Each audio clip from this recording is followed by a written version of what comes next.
Metamorphosis by Franz Kafka. Translated by David Wiley. Part 1. One morning, when Gregor Samsa woke from troubled dreams, he found himself transformed in his bed into a horrible vermin. He lay on his armor-like back, and if he lifted his head a little, he could see his brown belly, slightly domed and divided by arches into stiff sections. The bedding was hardly able to cover it, and seemed ready to slide off any moment. His many legs, pitifully thin compared with the size of the rest of him, waved about helplessly as he looked.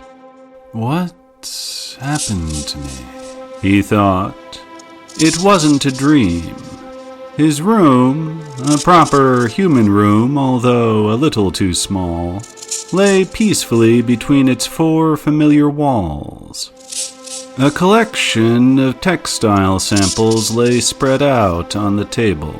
Samsa was a traveling salesman, and above it there hung a picture that he had recently cut out of an illustrated magazine and housed in a nice, gilded frame.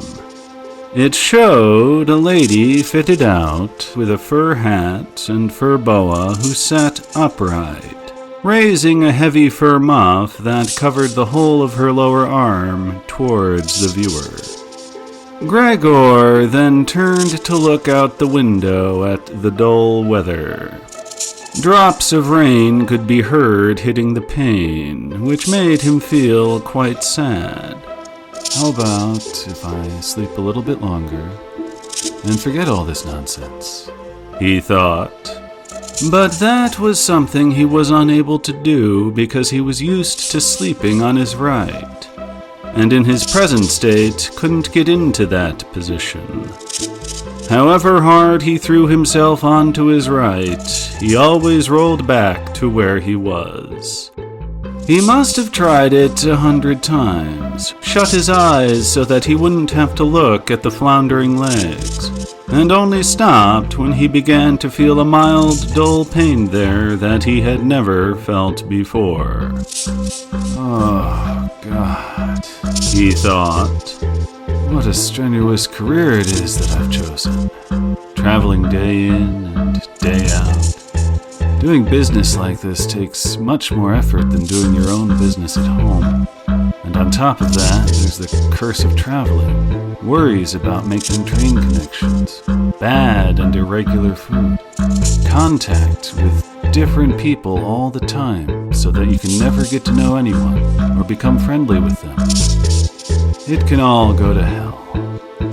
He felt a slight itch up on his belly, pushed himself slowly up on his back towards the headboard so that he could lift his head better, found where the itch was, and saw that it was covered with lots of little white spots which he didn't know what to make of. And when he tried to feel the place with one of his legs, he drew it back quickly because as soon as he touched it, he was overcome by a cold shudder.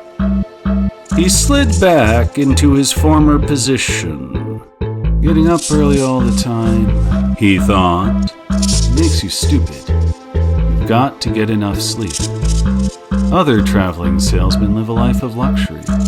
For instance, whenever I go back to the guest house during the morning to copy out the contract, these gentlemen are always still sitting there, eating their breakfasts.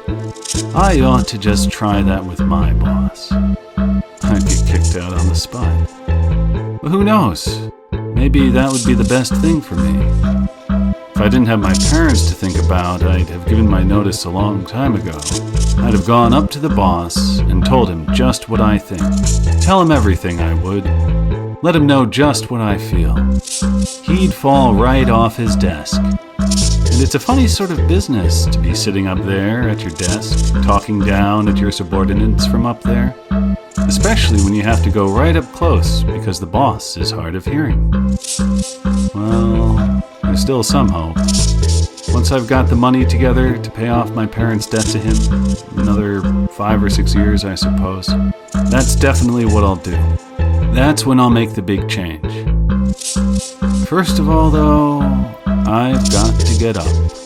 My train leaves at 5. And he looked over at the alarm clock, ticking on the chest of drawers. God in heaven, he thought. It was 6:30, and the hands were quietly moving forwards. It was even later than 6:30, more like 7:15. Had the alarm clock not rung? He could see from the bed that it had been set for 4 o'clock, as it should have been. It certainly must have rung. Yes, but was it possible to quietly sleep through that furniture-rattling noise? True, he had not slept peacefully, but probably all the more deeply because of that. What should he do now? The next train went at 7. If he were to catch that, he would have to rush like mad, and the collection of samples was still not packed. And he did not at all feel particularly fresh and lively. And even if he did catch the train, he would not avoid his boss's anger, as the office assistant would have been there to see the 5 o'clock train go. He would have put in his report about Gregor's not being there a long time ago. The office assistant was the boss's man, spineless and with no understanding. What about if he reported sick? But that would be extremely strained and suspicious, as in 5 years of service, Gregor had never once yet been ill. His boss would certainly come round with the doctor from the medical insurance company, accuse his parents of having a lazy son, and accept the doctor's recommendation not to make any claim, as the doctor believed that no one was ever ill, but that many were work-shy. And what's more, would he have been entirely wrong in this case? Gregor did in fact, apart from excessive sleepiness after sleeping for so long, feel completely well, and even felt much hungrier than usual.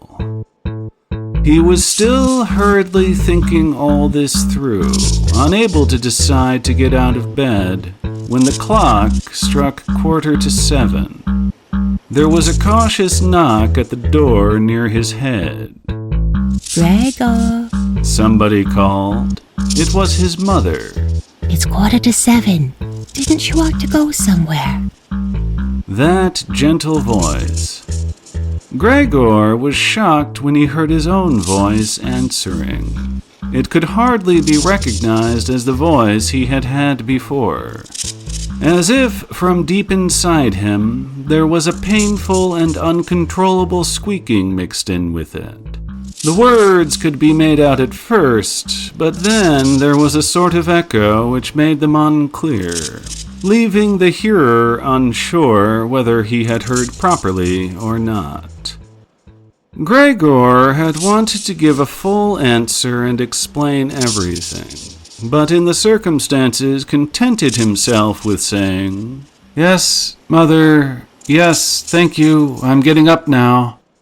The change in Gregor's voice probably could not be noticed outside through the wooden door, as his mother was satisfied with this explanation and shuffled away.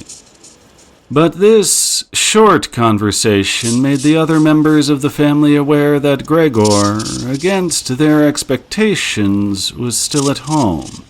And soon his father came knocking at one of the side doors, gently but with his fist. "Gregor! Gregor!"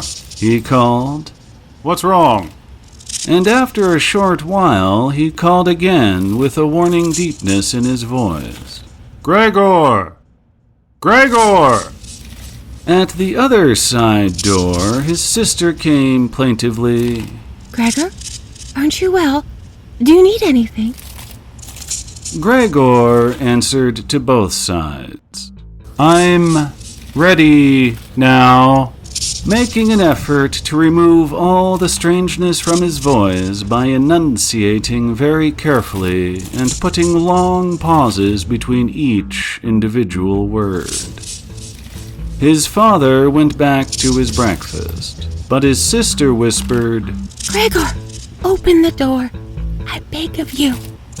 Gregor, however, had no thought of opening the door, and instead congratulated himself for his cautious habit, acquired from his traveling, of locking all doors at night, even when he was at home. The first thing he wanted to do was to get up in peace without being disturbed, to get dressed, and most of all, to have his breakfast. Only then would he consider what to do next, as he was well aware that he would not bring his thoughts to any sensible conclusions by lying in bed. He remembered that he had often felt a slight pain in bed, perhaps caused by lying awkwardly, but that had always turned out to be pure imagination, and he wondered how his imaginings would slowly resolve themselves today. He did not have the slightest doubt that the change in his voice was nothing more than the first sign of a serious cold, which was an occupational hazard for traveling salesmen. It was a simple matter to throw off the covers. He only had to blow himself up a little and they fell off by themselves. But it became difficult after that, especially as he was so exceptionally broad. He would have used his arms and hands to push himself up, but instead of them, he only had all those little legs continuously moving in different directions, and which he was moreover unable to control. If he wanted to bend one of them, then that was the first one that would stretch itself out. And if he finally managed to do what he wanted with that leg, all the others seemed to be set free and would move about painfully. This is something that can't be done in bed, Gregor said to himself, so don't keep trying to do it. The first thing he wanted to do was get the lower part of his body out of the bed. But he had never seen this lower part, and could not imagine what it looked like. It turned out to be too hard to move. It went so slowly, and finally, almost in a frenzy, when he carelessly shoved himself forwards with all the force he could gather, he chose the wrong direction, hit hard against the lower bedpost, and learned from the burning pain he felt that the lower part of his body might, well, at present, be the most sensitive. So then he tried to get the top part of his body out of the bed first, carefully turning his head to the side. This he managed quite easily, and despite its breadth and its weight, the bulk of his body eventually followed slowly in the direction of the head. But when he had at last got his head out of the bed and into the fresh air, it occurred to him that if he let himself fall, it would be a miracle if his head were not injured. So he became afraid to carry on pushing himself forward the same way. And he could not knock himself out now at any price. Better to stay in bed than lose consciousness. It took just as much effort to get back to where he had been earlier, but when he lay there sighing and was once more watching his legs as they struggled against each other even harder than before, if that was possible, he could think of no way of bringing peace and order to this chaos. He told himself once more that that it was not possible for him to stay in bed, and that the most sensible thing to do would be to get free of it in whatever way he could, at whatever sacrifice. At the same time, though, he did not forget to remind himself that calm consideration was much better than rushing to desperate conclusions. At times like this, he would direct his eyes to the window and look out as clearly as he could. But unfortunately, even the other side of the narrow street was enveloped in morning fog, and the view had little confidence or cheer to offer him. 7 o'clock already, he said to himself when the clock struck again. 7 o'clock. There's still a fog like this. And he lay there quietly a while longer, breathing lightly as if he perhaps expected the total stillness to bring things back to their real and natural state. But then he said to himself, before it strikes 7:15, I'll definitely have to have got properly out of bed. By then, somebody will have come round from work to ask what's happened to me as well, as they open up at work before 7 o'clock. And so he set himself to the task of swinging the entire length of his body out of the bed all at the same time. If he succeeded in falling out of bed in this way, kept his head raised as he did so, he could probably avoid injuring it. His back seemed to be quite hard, and probably nothing would happen to it falling onto the carpet. His main concern was for the loud noise he was bound to make, and which, even through all the doors, would probably raise concern if not alarm. But it was something that had to be risked. When Gregor was already sticking halfway out of the bed, the new method was more of a game than an effort. All he had to do was rock back and forth. It occurred to him how simple everything would be if somebody came to help him. 2 strong people, he had his father and the maid in mind, would have been more than enough. They would only have to push their arms under the dome of his back, peel him away from the bed, bend down with the load, and then be patient and careful as he swang over onto the floor, where, hopefully, the little legs would find a use. Should he really call for help, though, even apart from the fact that all the doors were locked? Despite all the difficulty he was in, he could not suppress a smile at this thought. After a while, he had already moved so far across that it would have been hard for him to keep his balance if he rocked too hard. The time was now 7:10, and he would have to make a final decision very soon.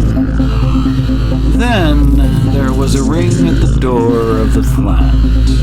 That'll be someone, he said to himself, and froze very still, although his little legs only became all the more lively as they danced around. For a moment, everything remained quiet. They're not opening the door, Gregor said to himself, caught in some nonsensical hope.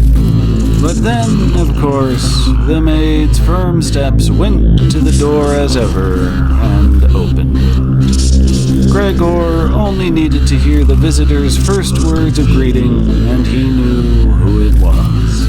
The chief clerk himself. Why did Gregor have to be the only one condemned to work for a company where they immediately became highly suspicious at the slightest shortcoming? Were all employees, every one of them, louts?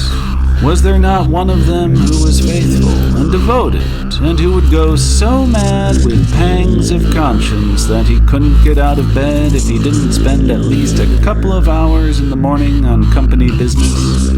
Was it really not enough to let one of the trainees make inquiries, assuming inquiries were even necessary?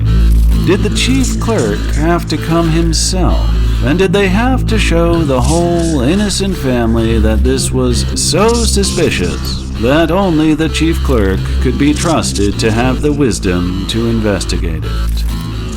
And more because these thoughts had made him upset than through any proper decision, he swung himself with all his force out of the bed. There was a loud thump, but it wasn't really a loud noise. His fall was softened a little by the carpet, and Gregor's back was also more elastic than he had thought, which made the sound muffled and not too noticeable. He had not held his head carefully enough, though, and it hit as he fell. Annoyed and in pain, he turned it and rubbed it against the carpet. "Something's fallen down in there," said the chief clerk in the room on the left. Gregor tried to imagine whether something of the sort that had happened to him today could ever happen to the chief clerk too. You had to concede that it was possible. But as if in gruff reply to this question, the chief clerk's firm footsteps in his highly polished boots could now be heard in the adjoining room. From the room on his right, Gregor's sister whispered to let him know, "Gregor, the chief clerk is here." "Yes, I know," said Gregor to himself, but without daring to raise his voice loud enough for his sister to hear him. "Gregor," said his father, now from the room to his left, "the chief clerk has come round and wants to know why you didn't leave on the early train. We don't know what to say to him. And anyway, he wants to speak to you personally. So please, open up this door. I'm sure he'll be good enough to forgive the untidiness of your room." Then the chief clerk called. "Good morning, Mr. Sampsa," "He isn't well," said his mother to the chief clerk, while his father continued to speak through the door. "Why else would Gregor have missed a train? The lad only ever thinks about the business. It nearly makes me cross the way he never goes out in the evenings. He's been in town for a week now, but stayed home every evening. He sits with us at the kitchen table and just reads the paper or studies the train timetables. His idea of relaxation is working with his fret saw. He's made a little frame, for instance. It only took him 2 or 3 evenings. You'll be amazed at how nice it is. It's hanging in his room. You'll see it as soon as Gregor opens the door. Anyway, I'm glad you're here. We wouldn't have been able to get Gregor to open the door by ourselves. He's so stubborn. I'm sure he isn't well. He said this morning he is, but he isn't." "I'll be there in a moment," said Gregor slowly and thoughtfully, but without moving so that he would not miss any word of the conversation. "Well, I can't think of any other way of explaining it, Mrs. Sampsa," said the chief clerk. "I hope it's nothing serious. But, on the other hand, I must say that if we people in commerce ever become slightly unwell, then, fortunately or unfortunately as you like, we simply have to overcome it because of business considerations." "Can the chief clerk come in to see you now, then?" asked his father impatiently, knocking at the door again. "No," said Gregor. In the room on his right, there followed a painful silence. In the room on his left, his sister began to cry. So why did his sister not go and join the others? She had probably only just got up, and had not even begun to get dressed. And why was she crying?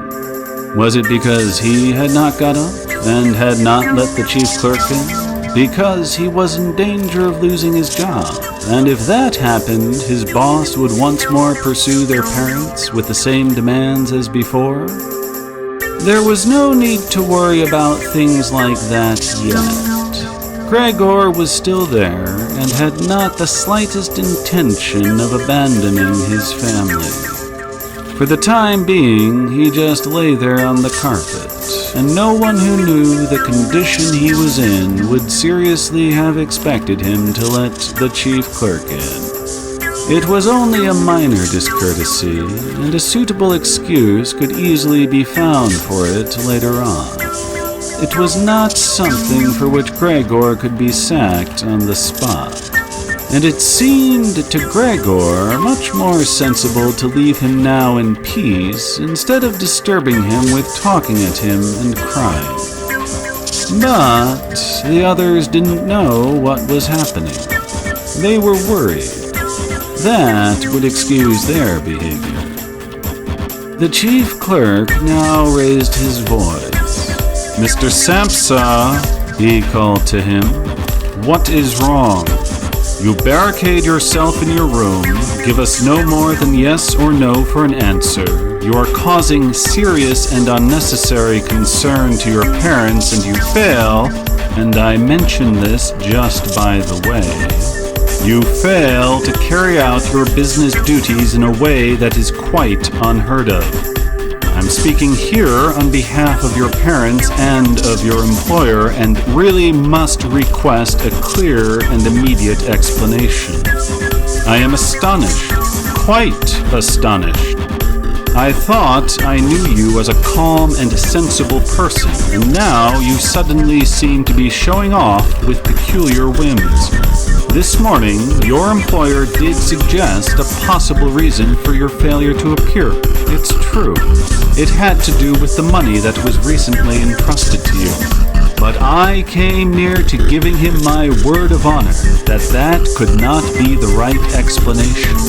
But now that I see your incomprehensible stubbornness, I no longer feel any wish whatsoever to intercede on your behalf, and nor is your position all that secure.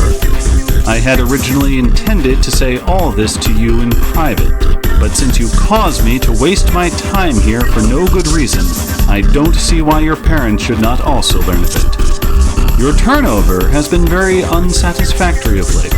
I grant you that it's not the time of year to do especially good business. We recognize that. But there simply is no time of year to do no business at all, Mr. Sampsa. We cannot allow there to be. But sir, called Gregor, beside himself and forgetting all else in the excitement. I'll open up immediately, just a moment. I'm slightly unwell, an attack of dizziness. I haven't been able to get up. I'm still in bed now. I'm quite fresh again now, though. I'm just getting out of bed. Just a moment, be patient. It's not quite as easy as I'd thought. I'm quite all right now, though. It's shocking what can suddenly happen to a person. I was quite all right last night. My parents know about it, perhaps better than me. I had a small symptom of it last night already. They must have noticed it. I don't know why I didn't let you know at work, but you always think you can get over an illness without staying at home. Please, don't make my parents suffer.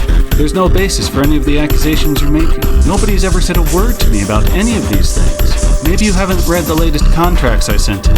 I'll set off with the 8 o'clock train as well. These few hours of rest have given me strength. You don't need to wait, sir.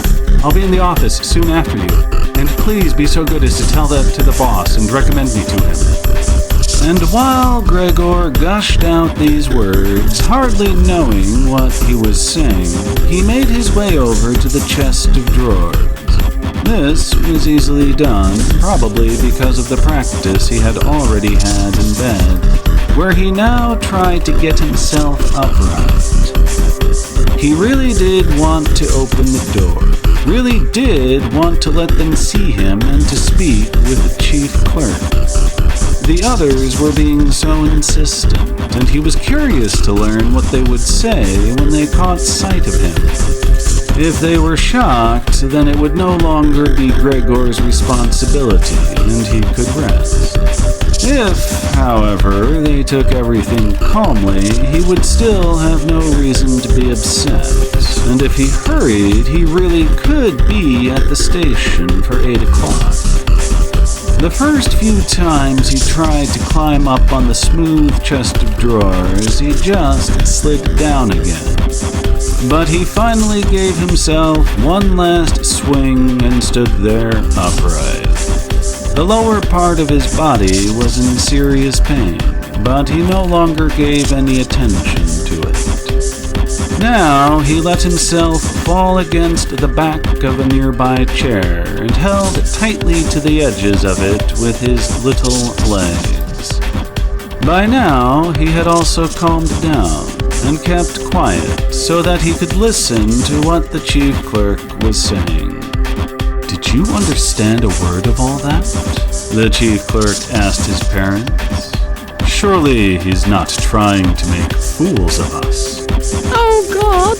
called his mother, who was already in tears. He could be seriously ill. We're making him suffer. Goethe! Goethe! She then cried. Mother? His sister called from the other side. They communicated across Gregor's room. You have to go to the doctor straight away. Gregor is ill. Quick, get the doctor. Did you hear the way Gregor spoke just now? That was the voice of an animal, said the chief clerk, with a calmness that was in contrast with his mother's screams. "Anna! Anna!" his father called into the kitchen through the entrance hall, clapping his hands. "Get a locksmith here now!" And the two girls, their skirts swishing, immediately ran out through the hall, wrenching open the front door of the flat as they went. How had his sister managed to get dressed so quickly? There was no sound of the door banging shut again. They must have left it open. People often do in homes where something awful has happened. Gregor, in contrast, had become much calmer, so they couldn't understand his words anymore. Although they seemed clear enough to him, clearer than before, perhaps his ears had become used to the sound. They had realized, though, that there was something wrong with him and were ready to help. The first response to his situation had been confident and wise, and that made him feel better. He felt that he had been drawn back in among people, and from the doctor and the locksmith he expected great and surprising achievements, although he did not really distinguish one from the other. Whatever was said next would be crucial. So, in order to make his voice as clear as possible, he coughed a little, but taking care to do this not too loudly, as even this might well sound different from the way that a human coughs, and he was no longer sure he could judge this for himself. Meanwhile, it had become very quiet in the next room. Perhaps his parents were sat at the table, whispering with the chief clerk. Or perhaps they were all pressed against the door and listening. Gregor slowly pushed his way over to the door with the chair. Once there, he let go of it and threw himself onto the door, holding himself upright against it using the adhesive on the tips of his legs. He rested there a little while to recover from the effort involved, and then set himself to the task of turning the key in the lock with his mouth. He seemed, unfortunately, to have no proper teeth. How was he, then, to grasp the key? But the lack of teeth was, of course, made up for with a very strong jaw.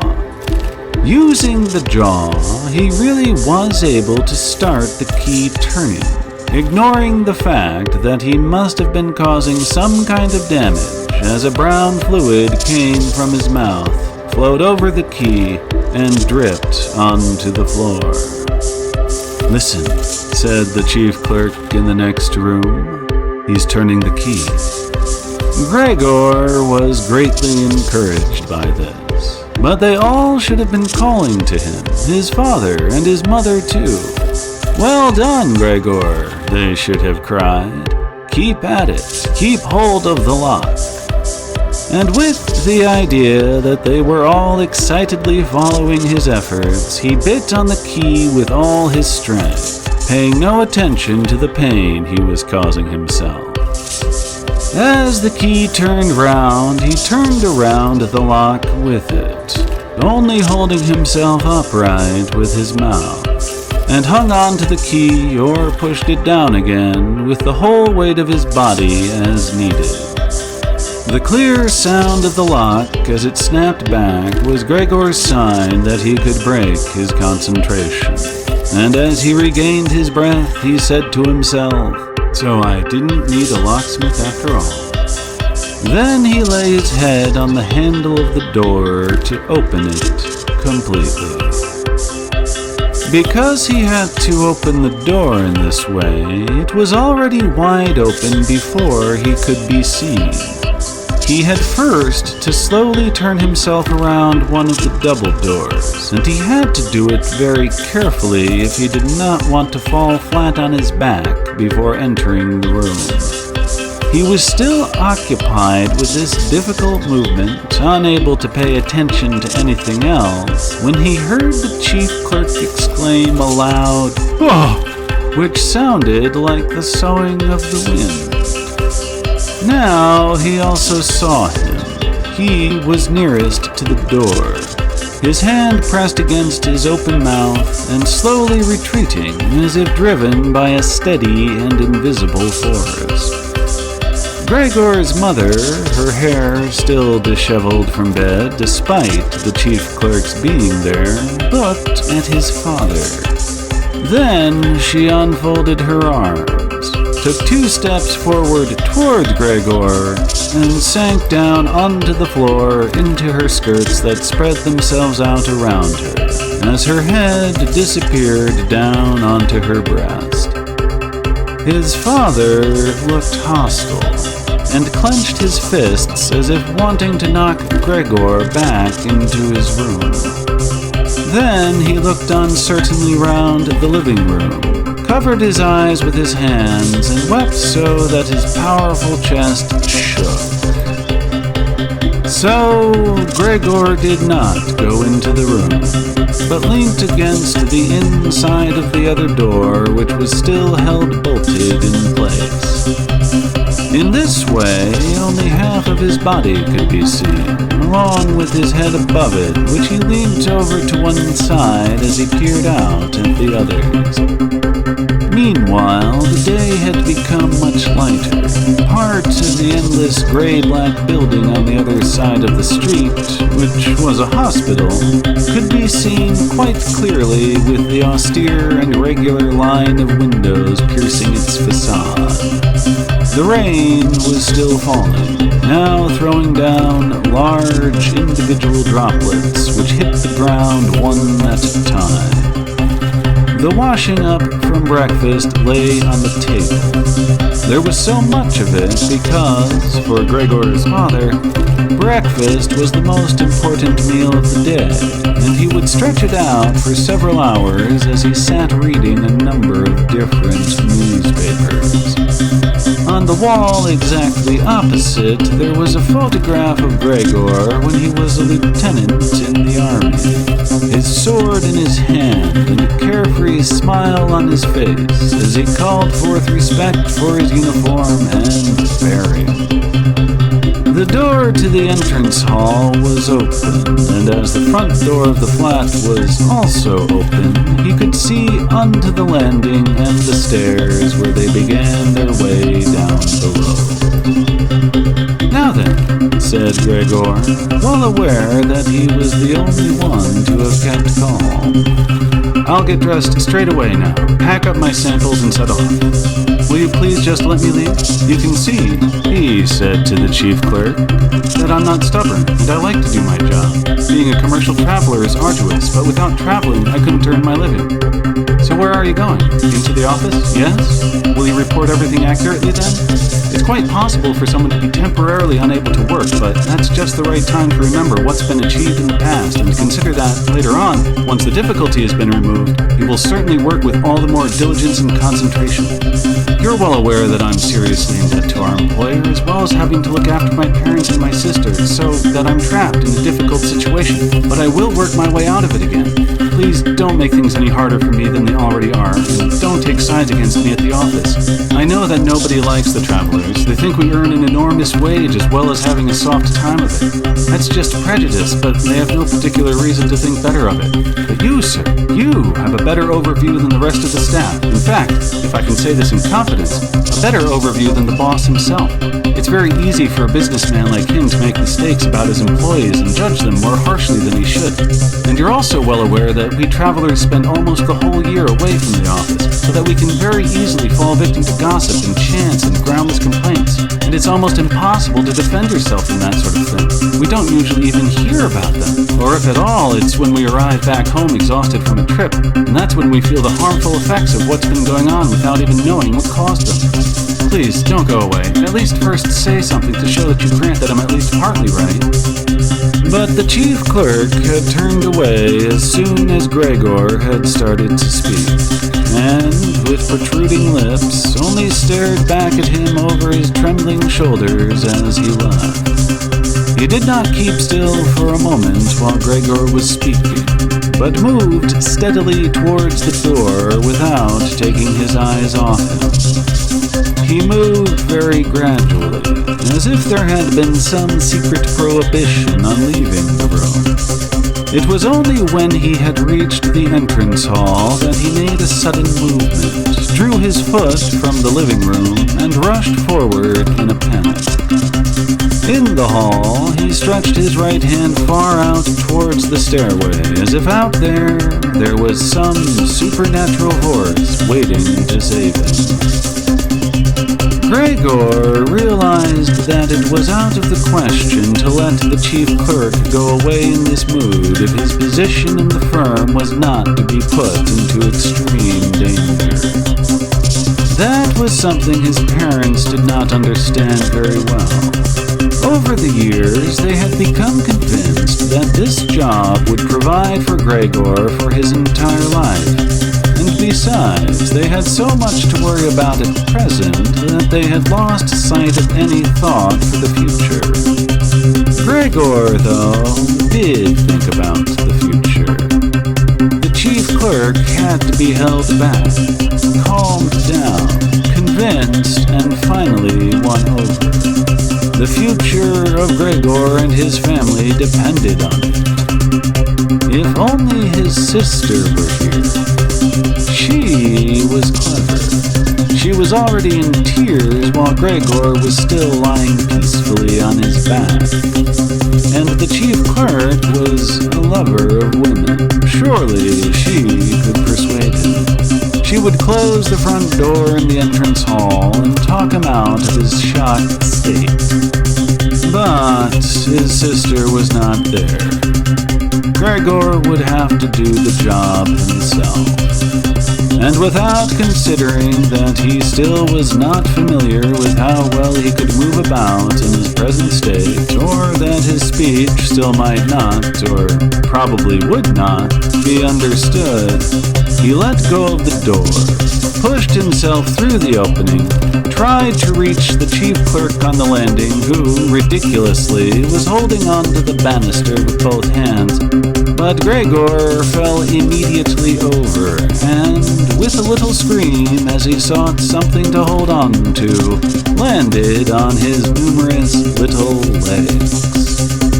Hardly had that happened then, for the first time that day, he began to feel all right with his body. The little legs had the solid ground under them. To his pleasure, they did exactly as he told them. They were even making the effort to carry him where he wanted to go. And he was soon believing that all his sorrows would soon be finally at an end. He held back the urge to move, but swayed from side to side as he crouched there on the floor. His mother was not far away in front of him and seemed, at first, quite engrossed in herself.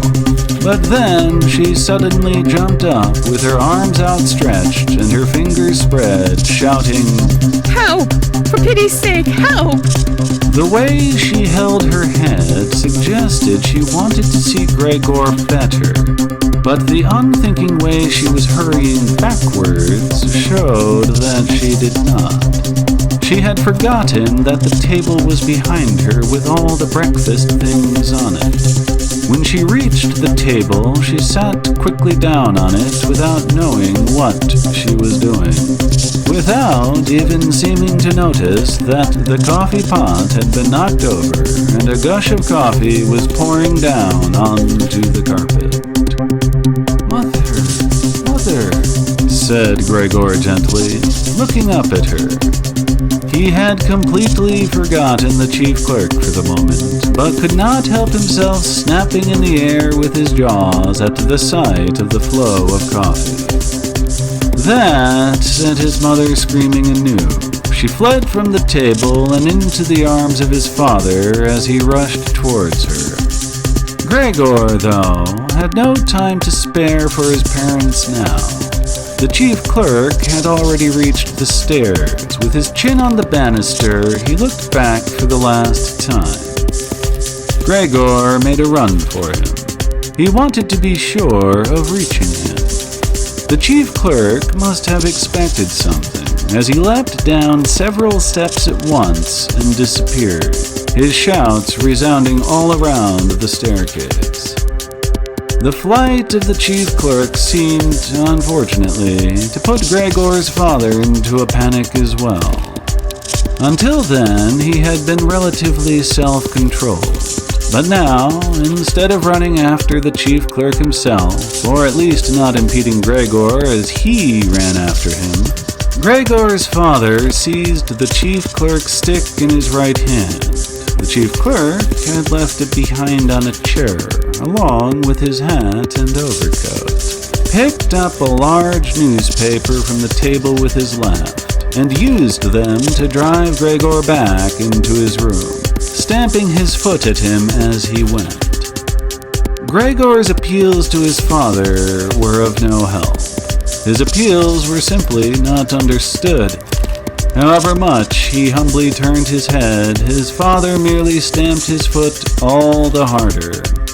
Across the room, despite the chilly weather, Gregor's mother had pulled open a window, leaned far out of it, and pressed her hands to her face. A strong draft of air flew in from the street towards the stairway. The curtains flew up. The newspapers on the table fluttered, and some of them were blown onto the floor. Nothing would stop Gregor's father as he drove him back, making hissing noises at him like a wild man. Gregor had never had any practice in moving backwards and was only able to go very slowly. If Gregor had only been allowed to turn round, he would have been back in his room straight away. But he was afraid that if he took the time to do that, his father would become impatient, and there was the threat of a lethal blow to his back or head from the stick in his father's hand any moment. Eventually, though, Gregor realized that he had no choice, as he saw, to his disgust, that he was quite incapable of going backwards in a straight line. So he began, as quickly as possible and with frequent anxious glances at his father, to turn himself round. It went very slowly. But perhaps his father was able to see his good intentions, as he did nothing to hinder him. In fact, now and then he used the tip of his stick to give directions from a distance as to which way to turn. If only his father would stop that unbearable hissing. It was making Gregor quite confused. When he had nearly finished turning round, still listening to that hissing, he made a mistake and turned himself back a little the way he had just come. He was pleased when he finally had his head in front of the doorway, but then saw that it was too narrow and his body was too broad to get through it without further difficulty. In his present mood, it obviously did not occur to his father to open the other of the double doors so that Gregor would have enough space to get through. He was merely fixed on the idea that Gregor should be got back into his room as quickly as possible. Nor would he ever have allowed Gregor the time to get himself upright as preparation for getting through the doorway. What he did, making more noise than ever, was to drive Gregor forwards all the harder, as if there had been nothing in the way. It sounded to Gregor as if there was now more than one father behind him. It was not a pleasant experience, and Gregor pushed himself into the doorway without regard for what might happen. One side of his body lifted itself. He lay at an angle in the doorway. One flank scraped on the white door and was painfully injured, leaving vile brown flecks on it. Soon he was stuck fast and would not have been able to move at all by himself. The little legs along one side hung quivering in the air, while those on the other side were pressed painfully against the ground. Then his father gave him a hefty shove from behind, which released him from where he was held and sent him flying and, heavily bleeding, deep into his room. The door was slammed shut with a stick. Then, finally, all was quiet.